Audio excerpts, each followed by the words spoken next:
Vamos então para a coluna do Reinaldo Azevedo, depois eu vou falar do embate Reinaldo Azevedo e Glenn Greenwald. Vamos ver aqui no portal UOL.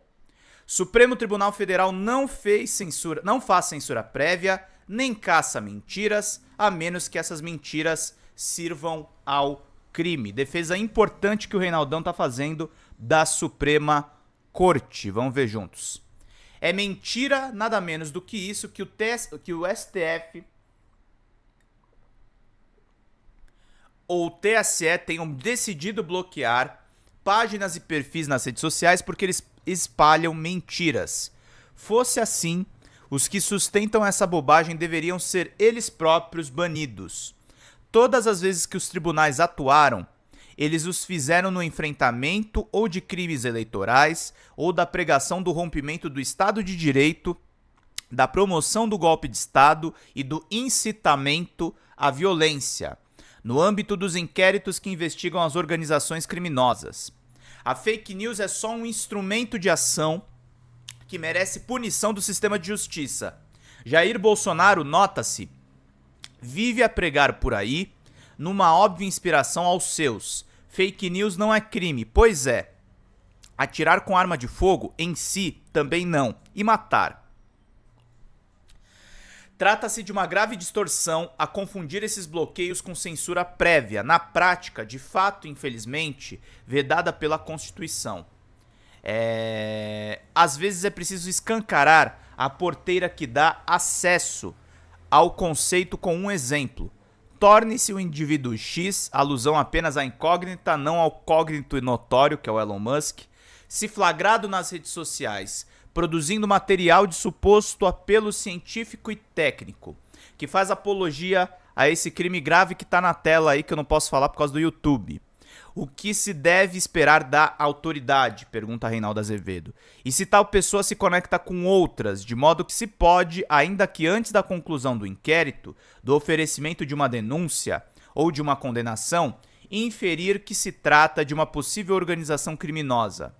Quem se atreveria a dizer que, em nome da Constituição e dos valores consagrados do artigo 5º e 220, seria inconstitucional suspender tais páginas, devendo a autoridade intervir apenas a cada nova manifestação que recorra a mentiras e falsas evidências para fazer apologia ao ato criminoso? Entenderam? A questão não está na mentira em si, mas na sua instrumentalização.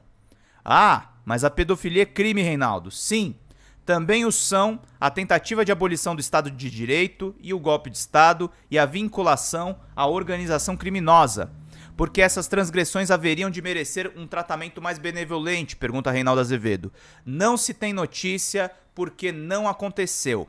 Não em decisão emanada pelo Supremo Tribunal Federal, de quem tenha sido punido por emitir uma simples opinião ou por divergir do tribunal ou do poder executivo. Isso nunca aconteceu.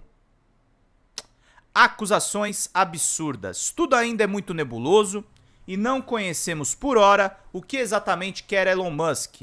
A verdade é que assistimos a um ataque concentrado contra o Supremo Tribunal Federal, contra alguns dos seus ministros e contra o governo Lula. O multibilionário lidera a investida, contando com jornalistas Michael Shellenberger e Glenn Greenwald como vozes estridentes e supostamente neutras e técnicas a acusar inexistentes desmandos do ministro Alexandre de Moraes. Nota à margem, Musk já fez mira também a Cristiano Zanin e Flávio Dino. E uma decepção que eu tenho, gente, eu fui um dos caras mais entusiastas do Intercept Brasil aqui, da vinda do Intercept aqui pro Brasil. Sou admirador do trabalho do Glenn Greenwald na Vaza Jato e nos documentos do Snowden, que rendeu para ele um Oscar. Sempre soube que ele é um crítico do governo democrata, isso para mim não é problema. Mas o que ele tá fazendo com o Alexandre de Moraes ao aplicar a liberdade de expressão dos Estados Unidos, que é esse libertarianismo grave, que na verdade são teses de extrema direita, ele infelizmente está fazendo o que o Monark e o que a extrema direita querem que ele faça. O Glenn Greenwald, infelizmente, ainda bem que o Leandro Demore, ainda bem que as outras pessoas do Intercept não entraram nessa onda do Glenn. Mas vamos continuar aqui lendo, que é muito importante, lá no UOL. Schallenberger chamou de incrível a possibilidade que há em seu país de milhares de neonazistas fazerem comício num bairro judeu. Com raras exceções, a imprensa brasileira ignorou a enormidade. A primeira emenda garante lá o que aqui e em muitos outros países felizmente rende prisão em flagrante, processo e cadeia. Na prática, os dois jornalistas americanos estão a repetir um comportamento muito típico dos sobrinhos do tio Sam, tomar como universais as leis de seu próprio país. Eu não estou aqui a criticar os gringos porque nos tratem como colonizados do seu império, embora o façam. Isso nem chega a me irritar porque não sou vocacionado à servidão voluntária ressentida. É o que menos importa. Relevante aí sim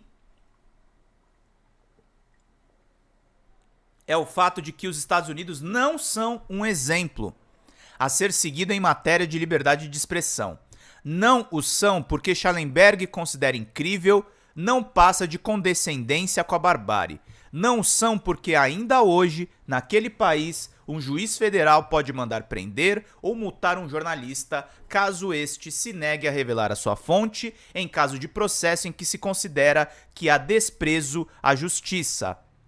A doutrina do Contempt of Court subordina a liberdade de expressão e o que ela diz mesmo reproduz a definição da professora Ada Pellegrini Greenover.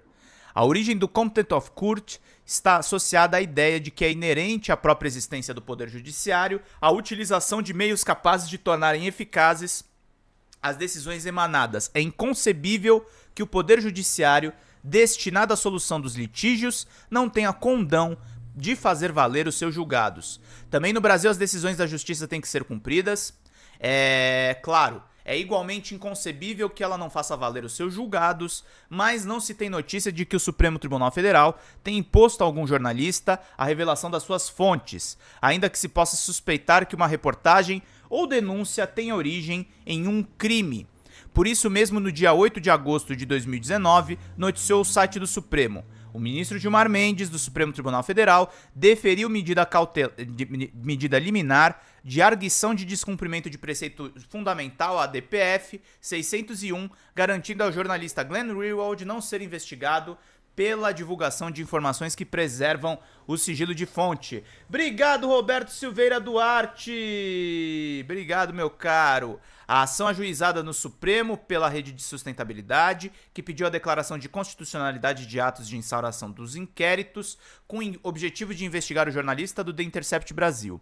Na decisão, o ministro ressalta que a liberdade de expressão garante o direito de obter, produzir e divulgar fatos e notícias por quaisquer meios, o sigilo constitucional da fonte jornalística, artigo 5º, inciso 14 da Constituição Federal, impossibilita que o Estado utilize medidas coercitivas para constranger a atuação profissional e devassar a forma de recepção e transmissão daquilo que é trazido ao conhecimento público. Para o ministro, a preservação da liberdade de expressão e da imprensa constitui pilar do sistema democrático, garantidos não só pela Constituição brasileira, mas por instrumentos de proteção internacional de direitos humanos, dos quais o Brasil é signatário, entre eles a Declaração Universal dos Direitos da Pessoa Humana e o Pacto de San José da Costa Rica. Nota: o sistema americano, a questão nem sequer teria chegado à Suprema Corte, dado que o hackeamento em si era um crime. Glenn não poderia ter tido nos Estados Unidos a proteção de que gozou no Brasil. Quando Mendes tomou essa decisão, houve sim muita gritaria da extrema-direita. Roberto Silveira... Vamos voltar aqui para a leitura da coluna do Reinaldão, que ele lembra que o Gilmar Mendes ajudou muito o Glenn Greenwald. Decisões no âmbito dos inquéritos. 1 ano e 3 meses depois da barbárie do 8 de janeiro de 2023, dadas as evidências... Caraca, nessa coluna do Reinaldo Azevedo está mais à esquerda do que eu, pois é. Decisões no âmbito dos inquéritos, 1 ano e 3 meses depois da barbárie do 8 de janeiro de 2023 e dadas as evidências das articulações golpistas de Jair Bolsonaro, com óbvia contaminação dos setores das Forças Armadas, eis que as vozes poderosas, fora e dentro do país, levantaram-se contra aqueles que constituíram a principal, na verdade a única barreira institucional de enfrentamento dos golpistas, os ministros do Supremo Tribunal Federal.